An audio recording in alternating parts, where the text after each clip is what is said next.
Greetings viewers and welcome back to Just Short of Fantastic. Well, spring is in the air and so is coronavirus, so let's talk about it. As promised, this is my update to tell you that everything is just fine. We're all gonna get through this.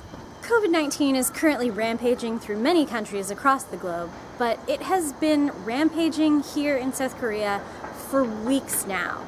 And out of that rampage has come a series of leading innovations in testing and emergency alerts. I feel more safe here than I would feel if I were in Canada or the United States. As soon as COVID-19 started breaking out, the government response was calm but firm. I have an emergency ready app on my phone that is a foreign language, so mine's set to English, emergency app that sends the translations of the government alerts straight to your phone.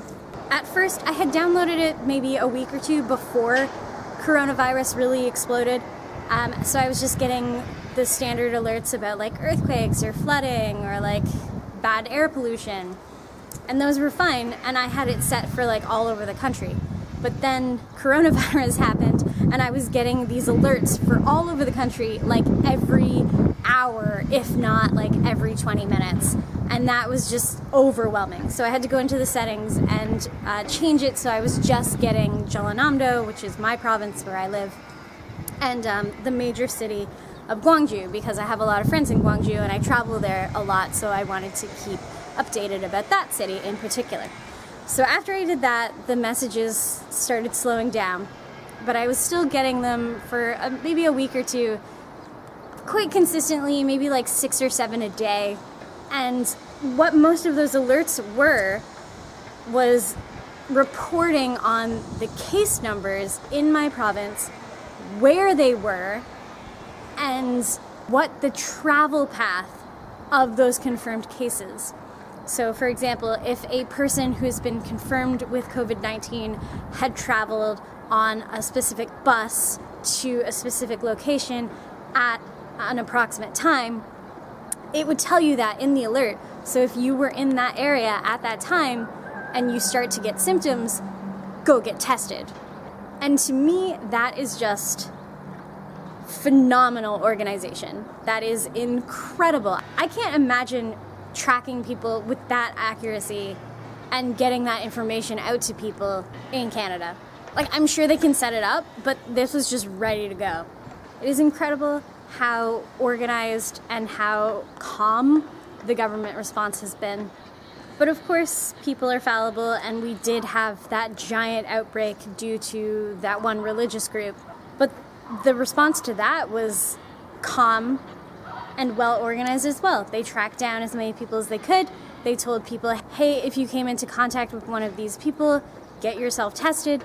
And that's another great area of innovation. Instead of having people come to their hospital and like overburden the nurses and doctors working there and pushing out people who needed care for other things, South Korea set up drive-through test centers, which is amazing. To me, I think that's the most incredible thing to come out of this entire crisis. Drive-through test centers where you don't even need to get out of your car. They just drive into these test centers, they have to fill in a survey, and then like a tech wearing a full hazmat suit will come, you roll down your window, they'll do like a cheek swab, and they'll document, bag that up, you drive off, and then you get your results back in like 2 or 3 days. And they've been able to test like hundreds of thousands of people every day with methods like this. It's incredible. And because of that, because of drive-through testing, because of these alerts, the transparency of the government, making sure people know what is happening, where people are, and updating them on like reminding them to wash their hands and to keep a safe distance from people and to cough into your elbow, like reminding people daily about that, has led to South Korea being able to flatten the curve. And we've seen a remarkable slow in the number of new cases and an increase in the number of recovered cases. I think South Korea is a model and leader in how communities and governments should be reacting to this health crisis. I really have to thank Confucianism, You hear that, Confucius? I'm thanking you just this one time for this one thing. There's a community mentality of sacrificing the individual freedom so that the community and the weakest people in the community have a chance of survival. And I think that is really beautiful. And like, the government didn't have to shut things down.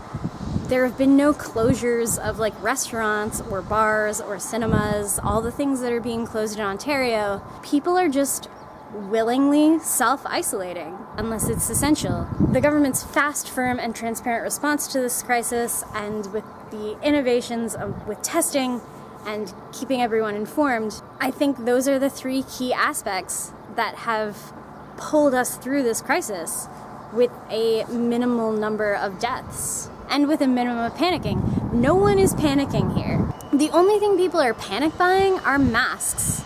And even then, like, the government had a swift response to that. There's like, you have a limit, 2 per person, and you're only allowed to go to the store to buy those if your birth year ends in a certain number. Things are rationed, things are organized. Schools have been delayed by a month. As of right now, schools are scheduled to open again on April 6th. Unlike other people in the teaching profession, my job has been largely unaffected. I teach small classes of adults, and besides a 1-week delay in the start time, our program has gone pretty much unchanged.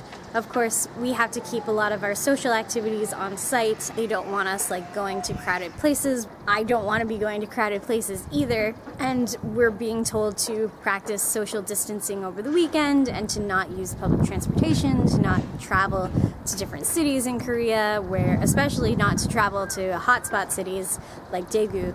As you can see, I am practicing excellent social distancing by self-isolating here on my apartment building rooftop, and the weather is absolutely gorgeous. It's the first Saturday of spring, and I am so ready for winter to be over. So hopefully we'll hunker down, we'll get through this for another couple of weeks, another month, hopefully at most. So I feel that South Korea got a jump on this early, they've gotten ahead of it, and they've handled the whole thing really, really well. I'm a bit concerned about the US and Canada and their slow response time to this, and I really do feel that things are gonna get a whole lot worse in those countries before they get better. To all of my friends and family, please, please, please practice social distancing, wash your hands, but most importantly, be patient. This has disrupted our lives and our livelihoods, but it will not last forever. Just take it day by day, stay safe, stay healthy, and be kind to yourself and to others. Update! So I filmed this vlog on Saturday, got my head shaved on Sunday, and then I showed up to work on Monday to find out that we may actually be shutting down our program. The government and the Office of Education are cracking down on self-isolating and social distancing as a result of the increase in the number of corona cases over the weekend. We've been getting alerts about not meeting with colleagues and not meeting with extended family members, and if you are working in an office, to keep a safe distance apart. So at lunch on Monday, everyone was sitting like in a zigzag pattern, staggered, so that no one was sitting directly across from someone. We have to keep safe distance from each other. On Tuesday morning, our supervisor came in and told us to set up our student desks in individual rows and to avoid pair and group work so that people could maintain a safe distance during class times. I waited all day yesterday hoping to get the official confirmation, but there was nothing. I'm keeping my fingers crossed that if we are going to hear something, it's going to be today. So everything is a little bit more unclear than it was over the weekend, and we'll see if I have an update to the update before this vlog goes up tomorrow morning. Update to the update. It's now Wednesday evening. We got our official work from home order today. We will continue with in-person classes through the end of this week, but starting next week, Monday to Friday, we will be teaching online classes. So my job has been slightly affected by the coronavirus, but only slightly, and hopefully after next week things will go back to normal, or at least our new normal. Nevertheless, we will adjust, adapt, and survive. Until next time, stay just short of fantastic.